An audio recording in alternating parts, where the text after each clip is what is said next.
فاش حرر المغرب معبر كاكارات نهار 13 نوفمبر 2020، البوليزاريو خرجت بتصريح اعلنت الحرب على المغرب.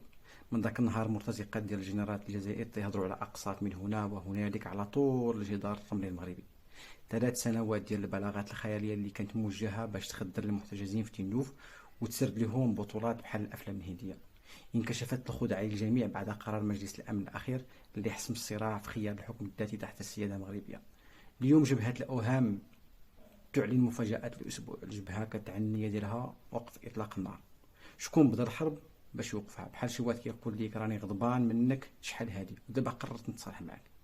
بين الحقيقة والخيال أيام من جبهة البوليزاريو ولات معدودة، خصوصا مع الاستنفار الأمني الكبير للجيش الجزائري على طول الحدود ديال تندوف، خوفا من الهروب الجماعي ديال المحتجزين من تندوف للمغرب.